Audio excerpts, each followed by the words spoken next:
Go. It is my great pleasure. I'm tremendously excited to introduce Alan Clay to you today. Alan Clay, who's living down in the Southern Hemisphere in New Zealand. He started up the Dwarf Planet University, and he is really one of the, the small number of pioneers into these Kuiper belt objects, these dwarf planets that I very much believe, and I know Alan believes too, is the new, they represent the new oxygen of consciousness for humanity, which is why they excite me so much. But Alan has done some terrific pioneering research into these dwarf planets. And he runs the Dwarf Planet University, as I say. He runs 6-week courses on each of them, and that involves Zoom calls, Q&As, a strong sense of community, interaction with people, so we're all helping each other learn. And I know that he's very well regarded as a great teacher, and people, your students love you. So I'll put the links for Alan below and how you can get involved with all of that. And he recently in June launched his, because you're launching a series of books on all the dwarf planets, Alan. Yeah. And you launched the one on Homer in June, and that's got glowing reviews on Amazon. So I'm really looking forward to talking to Alan about Homer today. And also you've got a book on Maki coming out on the 15th of October as well. That's it. So it's going to be available to download for free, and I'll talk about that a bit later. Okay, wonderful. So one of the first question for you, Alan, and such a joy to connect with you. It's the first time we've spoken, although I obviously follow your work.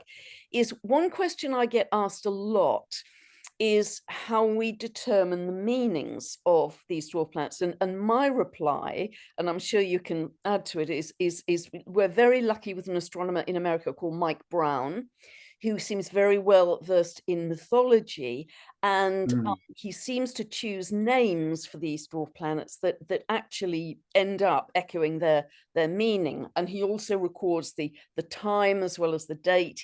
We've got him well trained as astrologers now, and so wonderful man. And so we've also got the discovery chart, the moment of the discovery chart of that dwarf planet, so we can get a lot of information from that. So the name, the discovery chart, the actual physical characteristics, has it got a highly elliptical orbit, or like Homer, is it actually egg-shaped, rugby ball shaped, because that adds to the whole myth of her fertility. And also, of course, we're putting them in people's charts now and seeing how they're working in people's charts. So I usually have a kind of 4-point answer to that. But what would you say about that, Alan? How would you add to it? How would you, how do you go about your research? Well, I think pretty much you've hit the nail on the head there. We're picking up. I mean, what we're doing here is, the existing planets we've known for centuries, and we kind of reverse engineer. We can see with the existing planets that the myth feeds into the meanings, that the physicality feeds into the meanings. Saturn's got 82 moons and 150 moon-like objects and rings. I mean, that's all very Saturnian. It's, none of that crashes into one another. It's all so then we take that to the new planets. We, as you say, look at the physicality and look at the myth and so on. Yes, in the discovery chart, we look at the Sabian symbol for the discovery degree for the planets. And that's the Sabian symbol. There's one for each degree of the zodiac, and that's like a birth moment for the planet coming into our consciousness. So and discovery events is another way we can, what was happening around the time that the planet was discovered. What does that mean for the meaning of the planet? Uranus was discovered at the same year that electricity was discovered. So electricity and Uranus, they're both sort of energy network systems, and Pluto, atomic bomb, so we can see these things. With Haumea, I'll just jump straight into Haumea there. We tend to look at, or most astrologers look at a tsunami that happened 2 days before Haumea was discovered. Obviously, a tsunami was in the Pacific Ocean here, and in Bali, I think various countries got very badly affected, and a lot of people died. and so people think, oh gosh, Haumea has something to do with disaster, and she can be. This is the these outer planets. We know with Pluto that if we're not sensitive to them, the outer planets talk about aspects of consciousness. Inner planets inside Saturn talk about aspects of personality, my love life, my sex life, my ideas, all of the important things. And then the outer planets talk about aspects of consciousness. Uranus is intuitive consciousness, Neptune is spiritual consciousness, Pluto is psychological consciousness, and we go out from there. And yeah, I'm going to come back to that whole discovery thing, I think, in a moment, and just talk about higher octaves to give a bit of a feeling about Haumea and why she's not just disaster and how we can tone that. Because, okay, so the inner one's aspects of personality, and the other one's aspects of consciousness. How shall we access that? How shall we access these outer ones? Can we build out from the Saturnian world? And no, we can't, is the story. We have to kind of leap into the unknown. But one way we can do that leap in a sort of a more controlled way, perhaps, is this idea of higher octaves. So when Uranus and Neptune were discovered, one way of understanding them was as a higher octave of Mercury and Venus. And so that's a sort of an inner planet quality, which is then expressed at a more spiritual level in the outer planets. And Dane Raja pointed out that actually it's the outer planets which are acting on the inner planets in those octaves. So although it's not sort of Venus and just sort of, oh, beautiful up there with Neptune. Neptune actually acts on Venus and changes Venus. It inspires Venus, brings spirituality to Venus, does something. And so we can actually, I've developed a sort of a higher octave framework for these outer planets. And I think Haumea is the higher octave of Neptune. So we go from Venus to Neptune to Haumea. And I love this concept of yours, Alan. You wrote an article, I know, in the Mountain Astrologer about it. I just love that whole idea, because you've done it with Makemake as well, haven't you? With right. Mercury, Uranus, Makemake. So I love the concept. Exactly. So yeah, please continue. All right. Well, so Neptune's sort of psychic opening that we get there, that sort of is just kind of the start of the spirituality. I think with Haumea, that comes a sort of a deep psychic connection to the meaning of to the oneness of existence.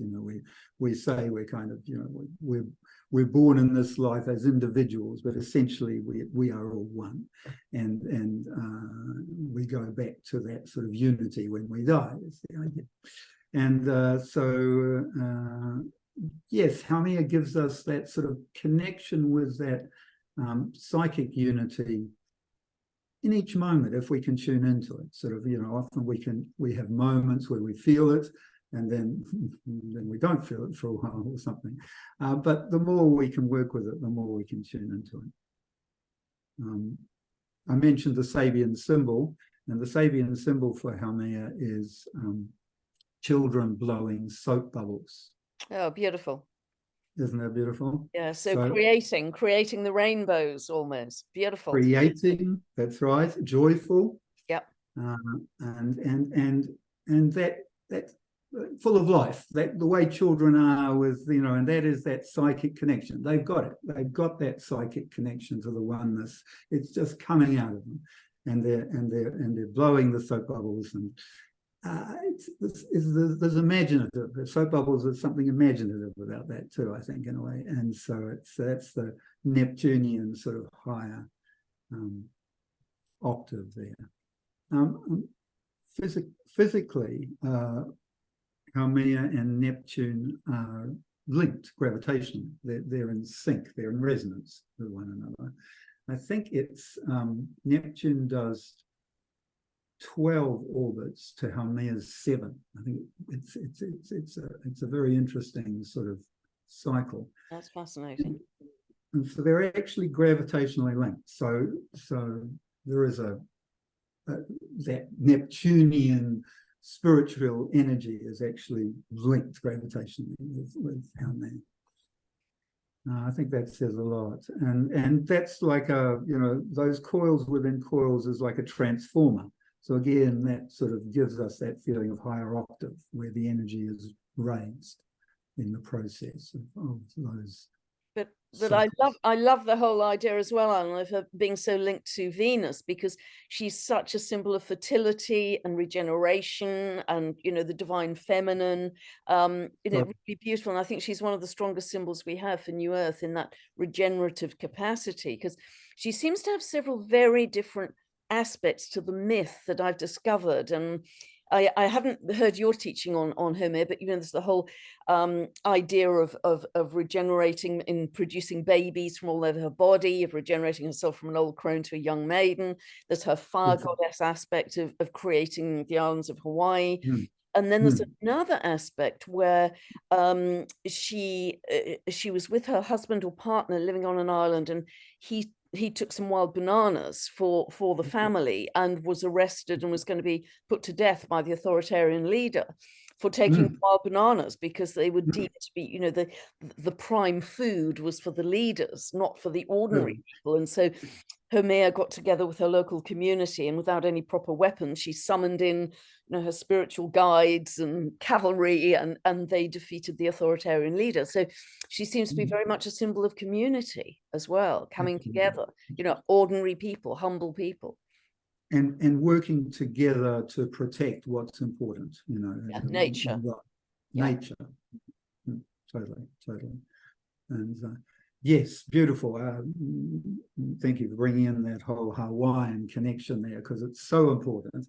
And that fire goddess and earth goddess combination, very, telling about the energy of Haumea, that she's, we think of Venus as an earth goddess, I think, but she's not a fire goddess. And that's where we get this sort of this higher level. Hawaiian islands are volcanic, they're fire, they're created by fire. So that's where the earth and the fire come together. And there is violence there in that birth. And I think this is coming back to that discovery event of the tsunami. So there's violence it's a very energetic birth, let's put it that way.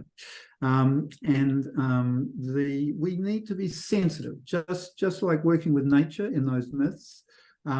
We need to be sensitive to the process that's going on, the birth, the renewal that's happening in each moment. There's always a renewal happening, actually. And if we're sensitive to it, we can facilitate in each moment. I mean, it's like birth. We have to facilitate. And birth, humans giving birth, it can be violent. It's a big experience. It's big deal. It's a big deal. And so, and the more we're ready for it, the more we're in tune with it, the easier it is, the better it is, and so on. And every moment of life is like this for Haumea, in fact. So in that tsunami, no animals died. All the animals felt the vibrations early and ran inland. I mean, most of them, maybe there were one or two. Teaches us a lot, doesn't it? It was a phenomenon that the animals didn't die. Because they're in tune with nature. They're in tune. They felt it coming, and they knew what to do. Whereas we're just so in our world and in the ego center that we aren't in tune with that most of the time. And then the change happens suddenly to us, and it's a crisis. And so that's where Haumea sort of, if we have to let go of the old to facilitate the birth of the new. New needs space. It can't come on top of everything that's there. Yeah. And so if we haven't created space, there will be a crisis to create space in our lives. And this is really emphasized, this whole transformation rebirth is really emphasized because Homer is squaring Pluto right now, and will be all of next year too. You know, so that energizes that rebirth aspect as well, doesn't it? Absolutely. And you know, Homer has just tipped into Scorpio as Lovely. well. So would you like to talk about that a little bit, Alan? Because you know that long-term square, as Pluto tips into the early degrees of Aquarius, it's still going to be in that long-term square to Homer, early degrees of Scorpio. I mean, one of the aspects because I was going through something medically myself, I see Homer partly as in Scorpio is linking to regenerative medicine. Beautiful. Yes. Because Scorpio, you know, the sting in the tail is a kind of the invasive or diagnostic side of medicine. And I was actually having some injections in my knee with my own blood plasma exactly the day that Homer tipped into Scorpio. And I thought, wow, this is regenerative medicine. So I very much see that. And maybe cleaning up some of the toxicity of the seas. Do you see that sense? Absolutely. Yes, I think because she's going to become a sort of an activist in Scorpio. I think she's going into Scorpio on the weekend, on Saturday. Right. She went in last year in the middle of November and back in sort of March, I think it was. And now she's going to go on this coming weekend. Yes, I think in Libra she's been sort of on a freedom mission, I could say. You know, she's been sort of getting us to freedom is a big thing for her now. She loves it, and freedom is Libra loves freedom. So you know, they've gone well together. And we've had the whole sort of human rights, and you know, I should be free. Shouldn't it? That's how we feel now, you know, and that's been how they're in Libra. It's been beautiful, but now she's going into Scorpio. She's going to become more of an activist. I think it's the fire side of her is going to be steaming up the place. You know, it's Scorpio is a water sign. It's going to get hot and steamy, and which is good for growth, good for fertility. So she's going to love it, but. Look, I point to some mundane events because if we look at what's happening in the world, the sort of the planets affect that, and it can act as a metaphor for how they might affect us. And so mean and nasty. Just have to warning that. What's going on in Iran is sort of at the moment with women and suppression of women and revolution by women. And that all broke out as Haumea went into Scorpio last year in mid-November, with women out on the streets protesting, ripping off the headscarves, and the regime being very mean and repressive in response. They took away the morality police that created the trouble from the streets, but they were very repressive underneath the surface. But Haumea went back into Libra, and now the women of Iran are sort of, many of them are headscarfless. And you know, happily so, but the authorities have brought in a 7-year prison term for not having a headscarf, and I suspect on the weekend we're going to see it all kick off again. So that's really interesting with Pluto in those last few degrees of Capricorn. You know, there's a kind of a desperation at greater attempted control as it moves through those last few degrees, but it is going to be seen as increasingly hollow. And it's very interesting you talk about Homer going into Scorpio's increasing activism, because in a way, Pluto moving into Aquarius, that's to do with freedom, human rights, civil rights. At the same time, they're in a kind of dance together almost. And so issues around that are going to become very apparent, and it is going to be people taking back their power, isn't it? There's going to be this shift of power more to the people, but we are taking it back. We don't have to be shouty and violent about it, but we are simply saying, you know, we are sovereign, we are free people, and we know our boundaries. And so Homer really in Scorpio is going to reinforce those messages around Pluto as well. Yes, absolutely. They're working together. I mean, that's how these aspects work. Transiting aspects like that. That square is key to our evolution at this point in time. We're going through, and the other key in there, of course, is Sedna. I have to throw Sedna in there because Sedna is. And what is she? In conjunct Haumea, is it? I think so. She's in conjunct Haumea in a long-term trine to Pluto, and they're in a dance as well, aren't they? She's just tipping into early Gemini, Pluto tipping into early Aquarius. They're going to be in a long-term dance, or certainly all of next year, aren't they? They are. With themes of surrender, grief, loss, transformation, and rebirth. And consciousness growth there with Sedna in Gemini, definitely consciousness growth. We're being challenged. So neural networks were discovered in the same year as Sedna. So AI, Sedna rules AI. And Sedna's just gone into Gemini. We're all talking about AI, ChatGPT, etc. And so this Sedna and Gemini period we're going to be challenged by AI. We're going to have to grow in consciousness. We're going to have to find what makes us special. It's not, AI is going to be a lot smarter than us, so it's not going to be our smartness anymore. We're going to have to, and I predict that AI is going to be conscious because it's based on our brains. So it's not going to be consciousness. But following your line of the octaves of Venus, Neptune, Haumea, can it ever be heart-based? Can it ever be heart-based? And is that the bifurcation? Well, I think it is heart-based, and lovely that you ask, because my octaves for Sedna are Sedna, Ceres, Moon. Oh, wow, lovely. And so, Ceres is the dwarf planet that some people may not know, which orbits between Mars and Jupiter. Yeah. Ceres is about the give and take of love, as I see it, in that keeps us alive. We call that sort of nurturing. We call it yes, and it can be food. We often sort of associate her with food and gardening and things like this. But I think it's a give and take of love. She's the planet outside Venus and Mars, and so she sort of encompasses that relationship stuff. And she's like a higher octave of the Moon. She's got that sensitivity and so on. And Sedna is the new outer limit of our solar system. Sedna has an orbit of 11,406 years.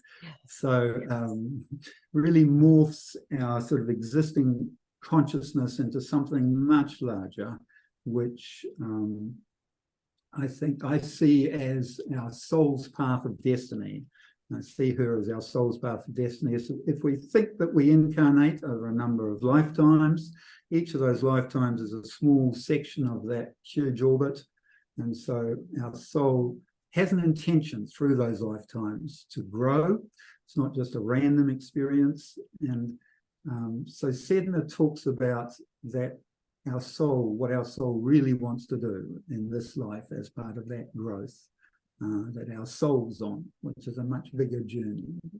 Well, that's really, really beautiful. And of course, she goes right out to the edge of the Oort cloud, doesn't she? So she's bringing back new information, if you like, from far galaxies. And the fact she's tipping into Gemini and Pluto into Aquarius, that suggests that our consciousness is going to jump quickly because they're air signs. It's fast, it's speedy. Exactly.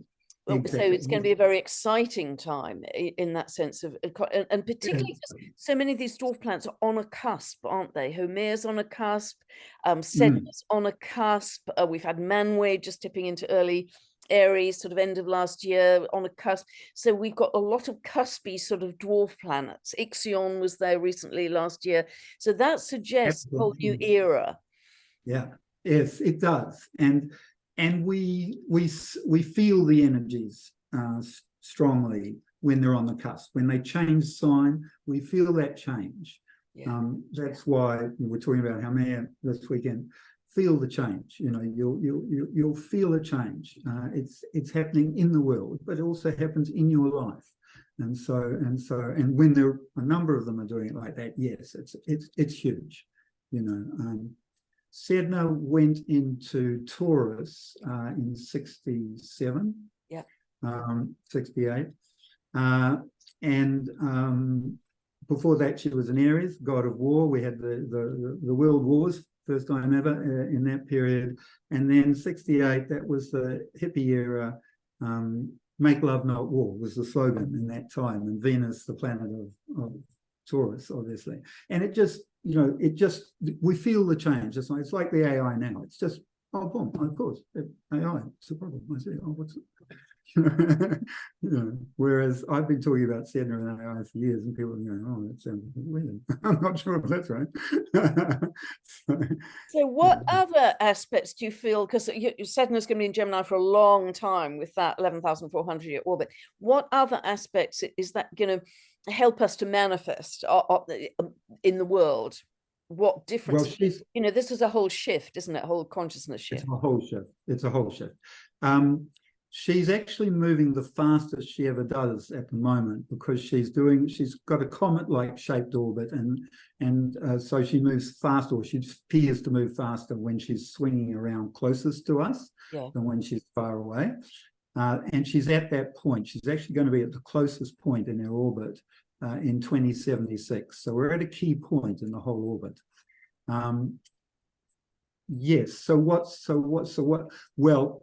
So what is that point? If we look back at this point in the last cycle, so 11,000 years ago, what was happening all over the planet?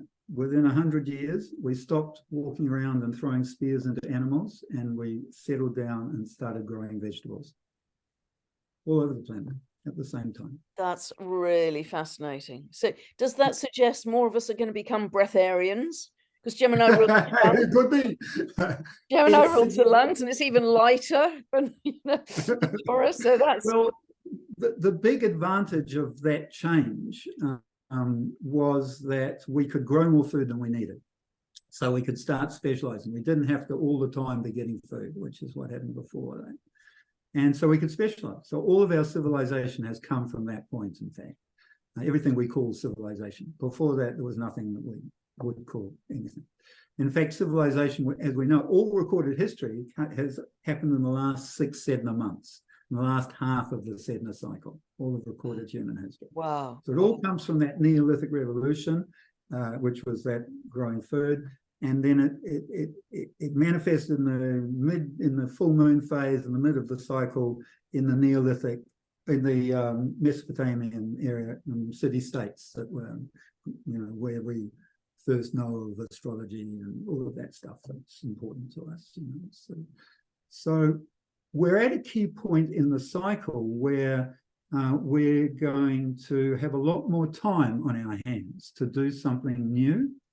And why that is because this time is not because of how we're going to grow food, it's because of AI. AI is going to take over all of our work in these next few years. So that is the Sedna and Gemini period. And we will, by 2045, we'll be able to upload our consciousness into an AI. That's the idea. This, it's going to be that, an AI, electricity moves 1 million times faster than the neurons do in our brains. So, wow. I may pop off before then, Alan. Yeah, I think some of us won't last that long. But alongside that, changes in medicine and so on, bodies will keep going and so on too. So there's a huge change going, and we will have to find new meaning in our lives through that process. We won't have to be the postman or whatever it is that we do. We can, and what will that mean for us, and how will we validate our existence and so on? This is what the Sedna and Gemini period is going to be. Do you think also, Alan, because Gemini is to do with knowledge, and the whole Sedna myth obviously is to do with, deep oceans, that we are going to, and Homer tipping into Scorpio as well, that we are going to discover so much more about the oceans, the seas, their healing potential, things, we've deep sea healing properties, or creatures, or plants, or things that can help us regenerate, because certainly Pluto moving into Aquarius suggests that we are going to live a lot longer longer we have the potential to do that. But is a lot of Yes. that information going to come from the seas and the oceans? How do you feel? We are going to tune into a lot more natural information, let's say it like that, or natural wisdom. Both Haumea and Makemake talk about sort of a new way of learning, and kind of a new approach to the divine, let's say, which is playful, which starts more from a playfulness rather than from a sort of well, I mean, it's not that it's not rigorous, but it's certainly not Saturnian in terms of sort of reward punishment type approach. You know, it's and with Haumea, it's like a wisdom of the collective, where, you know, we actually embody knowledge. We already embody the knowledge but we have just kind of forgotten it. It's like that discovery event of the tsunami. You know, we weren't sensitive. The people weren't sensitive to the information about the danger that was coming or how to work with that. Yeah. And it's like Pluto. We know with Pluto in our lives that often we're not sensitive, and suddenly, oh my God, I see, I have to change. You know, because we didn't see those little signs, as you know, a few months ago when this happened, and oh, I need to change, you know. And we wait for the big boom, and it's the same with Haumea. Yeah, it's absolutely fascinating. So, like the ancient sages used to say, Krishnamurti, all the knowledge is there. It's just a question of us drawing back the veils as well, and sort of stepping into that. And an odd question, maybe, Alan. Do you think, you know, it's often said that we access and discover these deep space planets when our consciousness is ready to receive them? Do you think our consciousness actually creates them? Oh, I love it. Yeah, yes, I'd say. You know, sorry, I didn't mean to put you on the spot, but it just, no, I love it. I love it. Are we just in a feedback loop with this evolutionary purpose of the cosmos? Well, I mean, yes, I'd say, and no, and it doesn't really matter, sort of thing. You know, I'd say all of it does. That's a very good answer to a big question. I like that, actually. Doesn't really matter, because it's a feedback loop. So either way, yes. But I do love what you're bringing us to, which is that we create our reality. We do create our reality. We have that power, actually. We have a wonderful power to create our reality. And I mean, just on a basic level, you know, there is no physical reality. I mean, just start from that point. It's all phenomena which we're interpreting. Yeah. And we're interpreting based on our sort of experience and our understanding and our, you know, and over time, it works or it doesn't work, and we refine it and so on. And we begin to understand that it's real in some way. But it's just actually a function of our interpretation and then our action. We're creating it through that interpretation and creation process. And so by extension, absolutely, when we're ready for, I mean, I normally think of it the other way, that when we're ready for those new aspects of consciousness, we discover the planets. You know, it's like we're ready for it, and we go, oh, that's that planet. Oh, I wonder what that means. Oh, it's that sort of consciousness. Oh, I'm ready for that. You know, and I imagine that the planet is there, and that it's got a, you know, it's unconsciously affecting us, because when we look back in time, it's affected everyone over time. It's not like it just started when we discovered it. Yes. So you know, on that basis, I don't think we could be creating it by discovering it, because we can't then co-create all of those other effects and all those other people back over time. That happened at the time. Yeah. So, but reality, as I say, is an amorphous thing. It's very malleable. Absolutely. Malleable. So do you want to, I know your book on Makemake, as I mentioned, is coming out on the 15th of October. Alan, do you want to start talking, because it does seem, Makemake seems to have some parallels to Haumea in terms of this regenerative process of recovery from disaster. You know, Homer, you had her magic stick, the Macaulay, she could produce wild food from land that was laid waste. Makemake turned around ecological disaster and disease back to a thriving ecosystem. And also, I understand that the reason the Easter Island residents may live a long time is Alison Chester Lambert wrote about this, that there's rapamycin, a chemical called rapamycin that's naturally in the earth that helps longevity, which is so interesting. So, do you want to talk about Makemake and how that fits into the whole picture? Because that's in early Libra now, so another air sign. Yes, that's right. And as you say, a god of the Easter Island people. And what a fertile island in terms of spiritual consciousness. And right a speck in the middle of the ocean. Oh, so beautiful that we now have these new gods and goddesses that sort of come to us from different cultures. Quite beautiful. Yes, very much nurturing the ecosystem as far as Makemake goes. They're in sort of the middle of nowhere, let's say, or the big environment, however we want to look at it. And driving spirit is a bird god, and so driving spirit into our lives when we're open to him. So Mercury, Uranus, Makemake as the octaves. We've got the ideas with Mercury networked into a network with Uranus, and that network addresses a bigger understanding. It addresses a culture or a nation. You know, if it's a map, it addresses a nation. And so Makemake is that bigger understanding, that sort of, it is that world view that I was just talking about, that we have of the world. That there is no real world, but we have a Makemake of it. And that's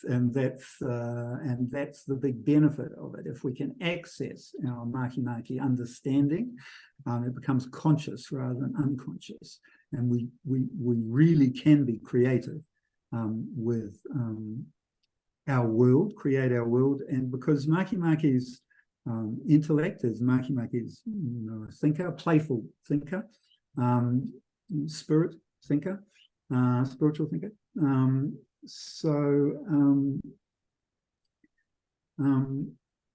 I got lost there. I'm not quite sure where I was going. No, it's fascinating because, you know, Makemake is in some strong configurations with Kwawa, you know, 6 of Capricorn, and also Salacia at around, I think, 8 of Aries. So there's this very strong T-square. So is this about creating a whole new worldview that is actually, you know, in an ancient sense, taking us back to the earth, to nature, to spirit, to community, because so many of the dwarf planets are talking about that, you know, these indigenous connections, the understanding of the natural cycles of nature, almost Lemurian in the flow of oneness of nature. So are the dwarf planets, although they're leading edge quantum physics, many of them in terms of how we manifest, they're also deeply connected to the earth and nature and reminding us of the importance of that. So is that a kind of counterbalance to the AI race? Do you see it as that? Yeah, I mean, yes. I mean, I look at the AI race as part of nature. Okay. I'm going to go there. So this is the Sednian view. If we look at it, she rules AI, and it's all natural for Sedna. It's all natural for Sedna. AI is a new life form. AI is a new life form that we're bringing into existence. It will be conscious because it's based on our brains. And I suggest that AI will be spiritual. I suggest that spirituality is a natural product of consciousness. There you go. It's a kind of a radical. That's fascinating. Yeah. So I think that, I mean, it's a hopeful view, but we need to be hopeful for this next period because we're going to shape the direction of it by how we look at it. This is what I'm just saying with the Makemake. And so And so yes, I think spirituality is a natural product of consciousness. I think that's absolutely true. Yes, that's absolutely true. And we are, as a collective humanity, actually creating this new Earth together. It's not being imposed on us; we're creating, and that's why so many of these planets, dwarf planets, being on the cusp, and that Pluto square to the nodal axis right now, this pivotal time of choice of where we're going to put our focus on love or fear, or victim or empowerment. I'm talking about this recently. Then we are setting ourselves up for, okay, where are we going to go with this new Earth? What is going to be the form of new Earth? We are creating it. It isn't. We have the impression constantly that the world is imposed on us, but actually it's just our perception. If we give our power away, that's how it will feel, because we're not in our power. But if we're in our power, we create from the inside out, don't we? We create our reality. So this is a huge opportunity to kind of reset and recognize that, isn't it? And the dwarf planets are giving us that perspective very clearly, with Makemake especially. That's right. No, absolutely right. And that's what we're blessed. We're blessed to have them now. And what is so lovely in our work with them at the uni, what the students love is how, just becoming conscious of them, we empower ourselves with the abilities of that planet. We're talking about how we are having that connection to the oneness, to the joy of life, to the magic of being, sort of thing. And by becoming aware of it, we empower ourselves. We can connect with it. It's that beautiful. So actually, that's a beautiful point, that we integrate it as soon as we recognize it.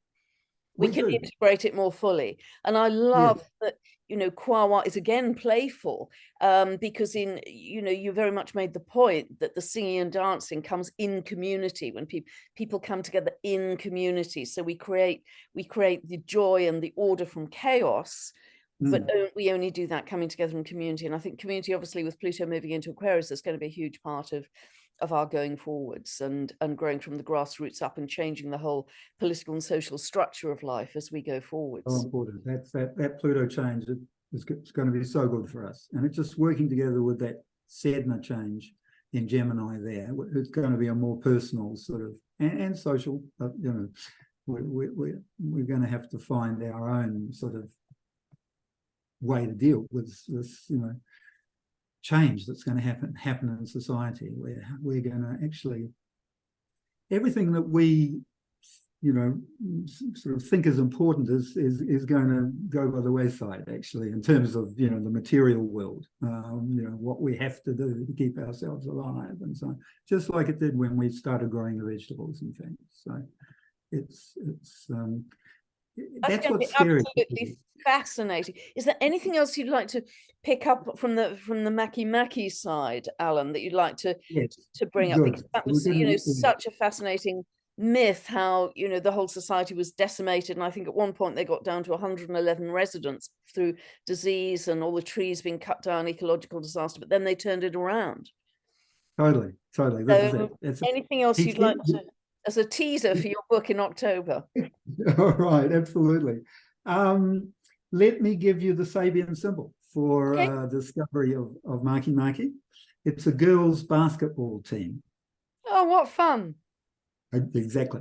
So it's a team. It's an organic whole which works together, and it's girls. So it's sensitive and it's empathic, probably, and sort of and it's got fun, and it's got a game. It's got an intention. There's an intention there, and there's winning and losing, but if you lose, you can play again, and this is there is no failure. There is no failure with Makemake.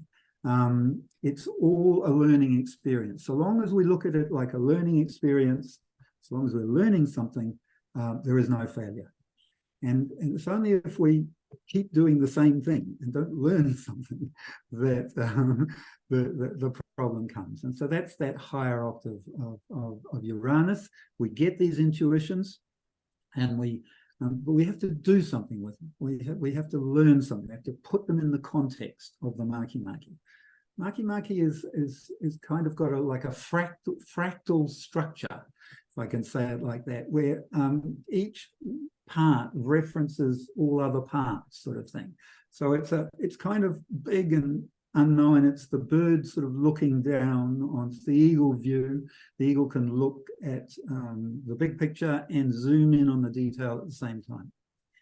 And that's what Makemake is like. So we can take that big picture, but we can also zoom in on the detail. And because we can get that focus, Make's got a devotional focus, and we can sort of concentrate on a particular focus, and it can bring us a sort of a sense of genius. In fact, we can, but that comes from kind of ignoring the bigger picture as a way. So there's the two sides of Makemake. The other thing with Make, so we have to be careful with Makemake not to get too focused, too inward looking. That's one of the issues with Makemake. The other thing that happens with Makemake is that we build up this picture of the world, and we use it to kind of hide. We use it to kind of keep ourselves safe rather than to do something in the world. And so we become like one of those characters in cartoons that got clothes patterned like the wallpaper, so you don't see them first, and then they move, and you go, oh, that was a person, and we just blend in. We just blend in, so we don't get sort of, it's not dangerous for us. But that's kind of, we actually need to engage. We need to engage with the world. So these outer planets, they have abilities, but they also have issues that we have to sort of work with. And how they manifest in our lives, they're aspects of consciousness. And so how they manifest depends on our current consciousness. They manifest differently depending on our consciousness, a bit like the people and the animals with the tsunami. The people were unconscious. They were unconscious, and the animals were conscious. Okay, so we don't tend to think of animals as conscious, and that's the change that these new planets are bringing us to awareness of consciousness in a different way. I think the animals are way ahead of us, actually. To be honest, I think they're way ahead of us. I think they teach us so much. But it's interesting, isn't it, with so many of the bread and butter outer planets moving into air, Pluto moving into Aquarius, Uranus moving into Gemini, and we've also got Makemake in Libra, we've got Sedna in Gemini. We've got quite an air emphasis, which of course is intellect, it's the mind. But that's why I think it's so important that we stay rooted in the heart as we create, as we move forwards, that we stay absolutely rooted in the heart, because it will be very easy with the AI to get hooked up into the mind and into the intellect, and we've got to stay absolutely rooted in the heart. And Homer to some extent teaches us that too, as a higher octave of Venus, hopefully. Absolutely. We have to, Homer and Makemake both teaching us that connection with sort of the natural rhythm, the sort of our natural rhythm. It's our personal natural rhythm and the world's natural rhythm. The two work together. We live in a dynamic system. That's what we have to realize. We're not on a flat earth and sort of with bits of rock flying around us. We're in a dynamic system. We're part of that system. So we are living it. We're just living it, and it's mostly unconscious. We get up and go around and do things during the day. We're not really conscious. We're just doing it during the day because there's a lovely warm sun there. This is a drum I beat a lot, Alan. Yeah. The drum I beat a lot about becoming more conscious, because in every moment we're creating. And we, I often say, and it may seem sort of sacrilegious as an astrologer, that I think astrology is only about half of the picture. The other part is what we actually do with it, how we create, how conscious we are of our thinking, how loving we are, how much we care for nature, how much we're operating to help others in life, service to others rather than service to self. It isn't just the astrology being fated and predeterministic. It's that we are part of that creation, very much as you're saying. We are going through it. And it was interesting at the equinox, that dwarf planet Chaos was at 2 degrees of Cancer. So it was in a Yes. T-square to both the sun and the moon at the Libra equinox that we've just had. And, you know, the myth of chaos originally was about ripping heaven from earth, but its evolutionary purpose is to bring back heaven and earth together. And Right. we have that opportunity right now. And I think we have a greater opportunity with the understanding of the dwarf planets. Oh, we do. We do. And that's why they're like abilities that are being given to us to do this, to actually access this understanding. I mean, what you're talking about there is you have an understanding, you kind of have an embodiment of these consciousness energies, but you know, people don't, and yet they can get it by taking on board these energies. So I think it's incumbent on us to reach out from, you know, the astrological community to the wider community, and kind of bring this new consciousness to them in some way. I'm actually writing a book which I'm aiming at a wider audience, which I'm going to put out at the beginning of next year, which doesn't have the sort of charts, and you know, the astrology is kind of aimed more at a general audience who are interested in consciousness growth for these planets. But that's fascinating. That's absolutely fascinating. But based on the dwarf planets, or based on astrology? Based on the dwarf planets, yeah. The 10 new ones, actually, sort of, it's a consciousness workbook for the 10 new planets, basically. That is fascinating. So you get your information originally from astronomers like Mike Brown, and you work from that point. Yeah, exactly. Wow. And we're putting out these little textbooks, like the one on Makimaki, which is coming out on the 15th of October.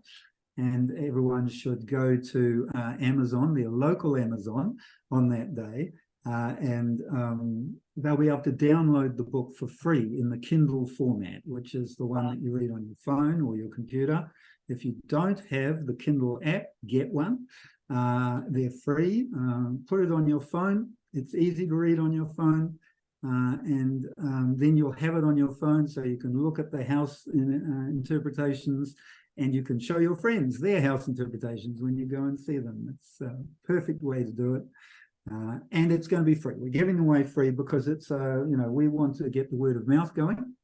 And so the deal is you get it for free, but if you like it, you have to write a review on Amazon, or post something on social media, or tell a friend about it, or, you know, get the word of mouth going, because that's and Alan, at this point, do you how do you get the ephemerides for these dwarf planets? Or I mean, I know Philip Sedgwick, who's an absolute genius, has done some beautiful work with some of them. Is that where you go, or do you go to advancedastro.com? Or I mean, I personally use Serenu and do it manually. Right. Serenu.com. That's a good one too. Yes. If you want to look at particular dates, Serenu is good. Astro.com I tend to use just because it's the easiest. They do have tables of the ephemeris for most of the dwarf planets. Right, so and is that in the advanced section? Just so people... you go on the net and just search for Astro.com ephemeris for Haumea, Astro.com ephemeris for Makimaki, and it'll come up.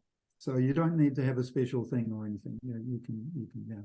So yeah, no, that's the way to find where they are in your chart. Absolutely. And if you can also set up a free account at astro.com, and it'll put up your chart. But you have to know how to tell Astro to put in which ones and so on. So in the Haumea book and the Makimaki book, we have a section on how to do that on astro.com to make it easy for you. So.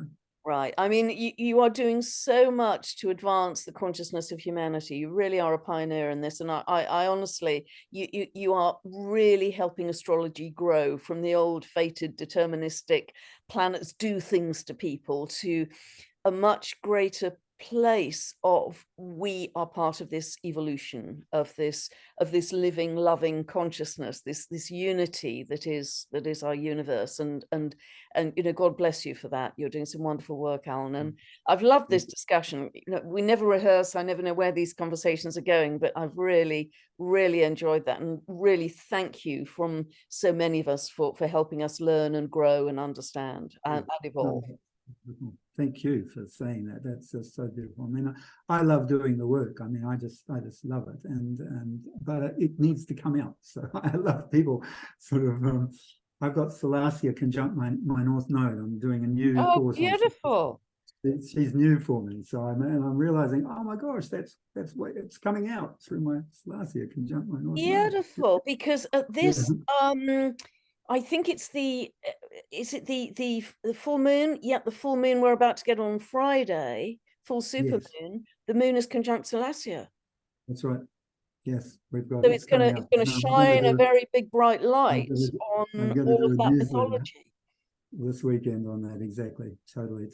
Well, can I say, people, go to dwarfplanet.university. That's my university, dwarfplanet, one word, .university, and sign up for my newsletter. You can get every week or two I put out a newsletter. It's got, you know, information on the dwarf planets, and so that's one way that you can, and it also has cheap scholarship deals on my courses and stuff like that. So fantastic. Yeah, and I get that regularly, Alan, and that sort of keeps me up to date too. But, you know, thank you. You're doing a prodigious amount of work, and you really are a leader in this. So thank you so much for your time with this. I've really loved it, and I hope people listening to this have loved it as much as I have. So thank you. I'm sure we'll talk again in future. Lovely. It's been lovely talking with you. Thank you. Yeah, it's been wonderful. Thank you so much. Love to everyone.